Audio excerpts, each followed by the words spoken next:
Warahmatullahi wabarakatuh.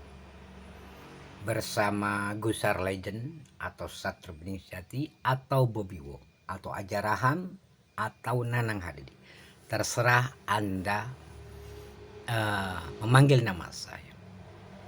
Mungkin ada yang memanggil saya Maha Habib, boleh juga.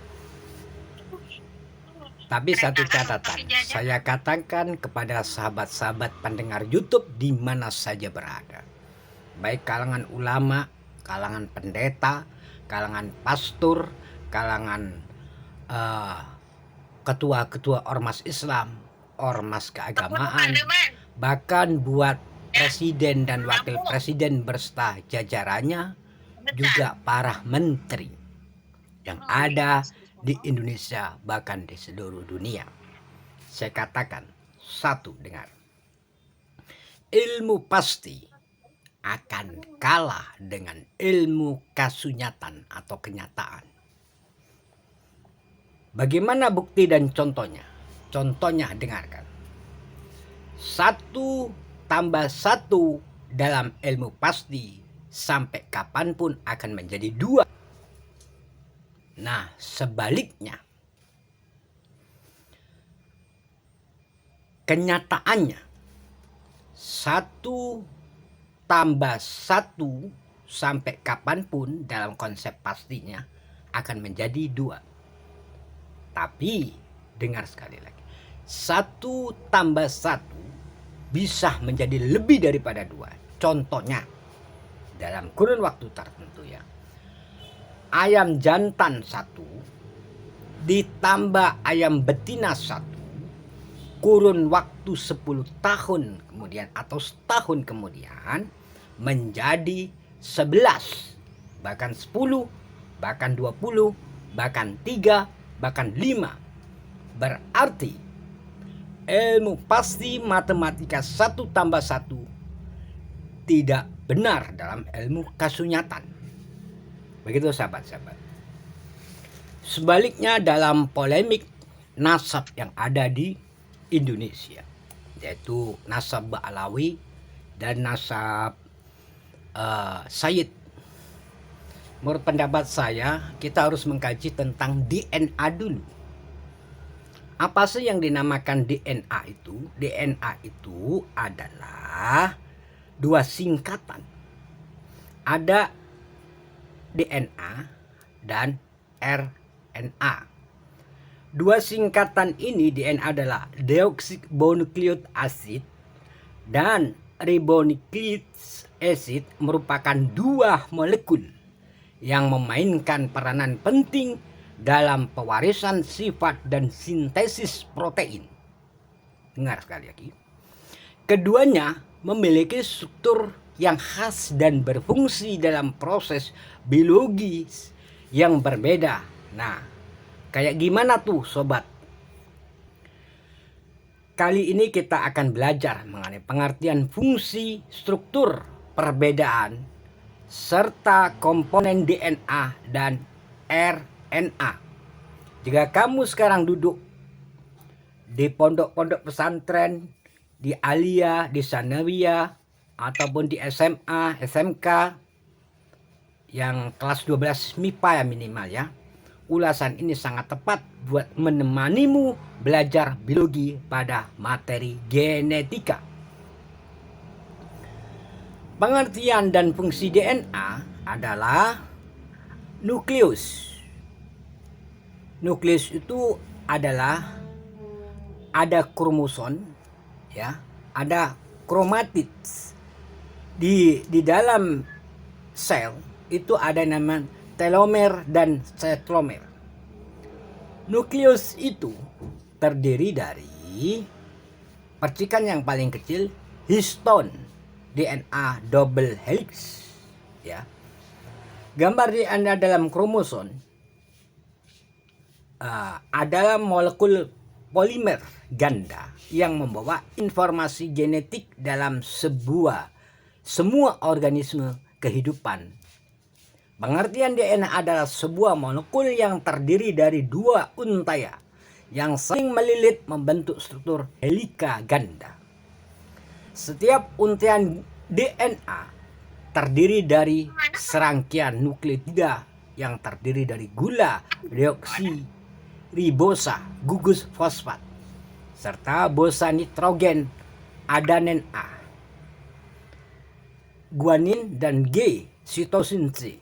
Fungsi utama DNA adalah menyimpan informasi genetik yang diperlukan untuk mengatur fungsi sel dan perkembangan organisme.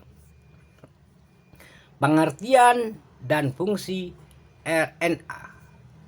Gambar macam-macam RNA. Sumber RNA adalah molekul polimer tunggal yang berperan dalam pembacaan dan apresiasi informasi genetik yang disimpan dalam DNA.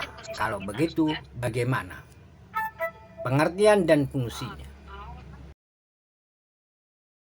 DNA adalah singkatan dari deoksiribonucleic acid atau asam deoksiribonukleat, sedangkan RNA adalah ribonucleic acid atau asam ribonukleot. Keduanya berperan dalam informasi genetik dan peranan struktural. Nah, sementara di sisi lain, sahabat-sahabat, kalau kita mengkaji sangkaning dumadi, paraning dumadi, sebuah genetika itu dipengaruhi oleh makanan. Iya, dipengaruhi oleh makanan. Contohnya begini, sahabat-sahabat. Makanya saya membantah DNA itu tidak, dalam ilmu kenyataan tidak akan sama. Anda orang Indonesia, Anda tinggal di Arab Saudi yang setiap hari tidak makan nasi, tapi makan daging, makan kambing setiap hari, pokok makanan kurma semuanya. Itu akan berdampak pada protein tubuh Anda, mengandung zat-zat yaitu genetika dari makanan di mana Anda tinggal. Itu yang disebut sangkaning dumadi. Jadi dari mana asal Anda? Anda orang Indonesia, tinggal di Amerika, tiap hari makan makanan Amerika, terus bersetubuh mengeluarkan sel sperma dan sel telur dari proses yaitu verifikasi dari semua makanan berupa protein dan sebagainya. Saripati makanan berkompetisi menjadi sel sperma dan sel telur. Sel sperma dan sel telur ini menjadikan janin Anda. Bisa jadi mungkin ayam kalkun yang menjadikan, bisa jadi gula dari Vietnam, atau mungkin roti atau buah apel dari Amerika. Di mana Anda tinggal, di situ sangat berpengaruh terhadap satu genetika seseorang, sehingga Anda cepat tumbuh besar. Sementara walaupun Anda orang Amerika, tapi Anda tinggal di Indonesia, jarang makan, terus makanannya, proteinnya, kandungannya kurang-kurang, maka growth up, pertumbuhan akan berkurang, apalagi kalau sering ngangkat-ngangkat berat. Jadi faktor DNA yang dinyatakan oleh peneliti di dunia, menurut saya juga sama-sama peneliti, saya bantah bahwa DNA tidak bisa dibenarkan untuk menyatakan itu adalah sebuah hasil riset kepastian genetika seseorang terhadap seseorang lain, gitu ya, karena semua masih dipengaruhi yang sifatnya dari luar. Nah, sebaliknya, ketika ada orang mengklaim saya keturunannya raja ini, saya keturunannya rasul ini, saya keturunannya ini juga tidak bisa dijadikan tolak ukur kebenarannya, walaupun tercatat. Sebab dalam ilmu riset penelitian kitab-kitab di muka bumi ini, banyak kitab yang dipalsukan. Pertama, di dalam mengkaji kitab, baik itu Bible, Injil, Quran, kitab-kitab yang ditulis oleh ulama, pertama yang harus diriset, kertasnya tahun berapa ditulis. Karena kertas ditemukan di dunia ini tahun 621 Masehi oleh Cina. Yang kedua setelah bahannya, menulisnya pakai apa? Pakai tinta atau sebagaimana. Ini risetnya. Yang kedua itu dari jenis produk kitab. Yang kedua, siapa yang menulis? Dalam kondisi apa dia menulis? Terus visi dan misinya apa dia menulis? Terus referensinya menulis itu apa? Karena ada kalanya memang kalau orang itu punya sifat politisi, ini nggak usah dicantumkan dah, ini merusak keluarga kita. Padahal itu masih keturunan. Bagaimana dengan pendapat saya itu? Jadi ilmu kepastian yang ditulis itu tidak kenyataannya bisa menjadi sebuah kesalahan. Oleh karena itu bagi yang bersengketa nasab Ba'alawi dan kelompoknya terutama Kiai Imad, lebih baik ya sudahlah musyawarah muzakkar. Karena semua kitab yang ditulis, baik itu ulama zaman dulu, ulama zaman sekarang, perlu ada penelitian. Karena pertama, yang perlu diteliti, keinginan menulis kitab apa? Ingin dipercaya, ingin masuk sejarah, betul-betul karena ini adalah tulisan yang tidak bisa digugat, atau tidak berperan, atau ingin mengembangkan keilmuannya. Yang kedua, tahun demi tahun setiap penulis kitab ada pembaruan biasanya dari percetakannya, baik itu di negara, bahkan kitab-kitab zaman dahulu pun yang asli banyak dipalsukan, terutama pemalsuannya dari bangsa Yahudi. Sahabat-sahabat, saya melihat beberapa kitab Yahudi yang ditulis dengan huruf Ibrani mengklaim dirinya tertua di muka bumi ini. Ternyata hasil riset saya, di atas huruf Ibrani masih ada huruf yang lebih tua lagi. Bahkan lebih tua huruf Sanskerta, lebih tua huruf Jawa, bahkan lebih tua huruf Mongolia. Artinya, klaim-klaiman sebuah huruf di muka bumi ini, kalau saya menemukan huruf menulis huruf dengan dalam nulis hukum syariat Islam, yaitu Arisalatul Islamnya fi al-hurufi Indo Arjawinesia. Itu kitab saya yang saya tulis. Karena saya memadukan huruf-huruf zaman dahulu antara Mongolia, terus Arabik, terus Suryania, Sanskerta, Jawa dan sebagainya. Karena ada implementasi untuk dijadikan bahan persatuan dan kesatuan manusia di muka bumi. Itu tujuan saya. Sebaliknya dengan terjadinya polemik Ba'alawi yang diklaim oleh Kiai Imad bukan keturunan Rasulullah, terus Ba'alawi menulis kitab juga keturunan Rasulullah abad 10, sementara di abad 234 itu tidak tercantum namanya Ba'alawi, nasab Ba'alawi. Nah, riset ini perlu memang kita teliti. Makanya ketika saya membaca sebuah cerita tentang Najwa Shihab yang setelah dia dites DNA tidak ada dari bangsa Arab, bahkan cuma 3%. Bangsa Afrika hampir 50%, bahasa Cina 4% dan sebagainya.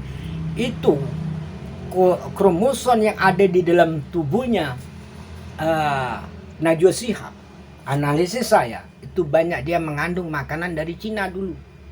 Mungkin makanan-makanan dari produk Amerika, sehingga membentuk protein DNA-nya, yaitu deoxynucleic acid itu menempel protein-protein ke raga dia.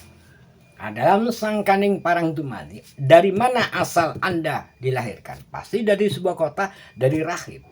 Tapi asal janin ini dari mana? Pertanyaan dan jawabannya, janin berdasarkan dari sel sperma dan dari segumpal darah dari sel sperma dan sel telur, sel sperma dan sel telur dari saripati makanan yang berkompetisi jutaan miliaran untuk menjadi sel sperma. Saripati makan dari makanan produk yang dia makan, Makanan yang makan dan berasal dari daerah dan tempat di mana buah-buahan dan makanan itu berada. Itu sahabat-sahabat. Saya tidak mengaburkan tesisnya Kiai Haji Imaduddin, tapi juga tidak mempercayai genetika Ba'alawi. Jadi saya sharing. Coba kita saling meneliti. Sehingga timbul kesepakatan yang disebut ijtihad ulama itu, pendapat ulama itu setelah referensi kitab-kitab. Nah, kitabnya tetap kita teliti, siapa penulisnya, tujuannya apa dan sebagainya. Kita musyawarahkan, menghasilkan ijtihad ulama dan dikeluarkannya fatwa. Sehingga setiap keputusan yang kita buat itu sudah dari sudut pandang berbagai macam, sehingga menjadikan kebijaksanaan untuk publik. Itu sahabat-sahabat. Demikianlah hasil tesis Profesor Dr. Kiai Haji Nanang Haredi, SE MSc, Gus Har Legend atau Satrio Beningisati atau Bobby Wong atau ajaran. Saya katakan bahwa DNA di seluruh muka bumi ini sebuah teori pasti, tapi belum tentu benar. Seperti ilmu pasti 1 tambah 1 sama dengan 2 tadi. Oke, akhir kata, apabila ada kebenaran dan kesalahannya, itu semua datangnya dari Allah Subhanahu wa taala. Apabila ada kesalahan dan kekilafannya, itu karena ana fakru min ilmi, ana ilmi. Mohon maaf yang sebesar-besarnya. Usikum banafsi bitaqallah. Wallahul mu'afiq ila mitawrik. Wassalamualaikum warahmatullahi wabarakatuh.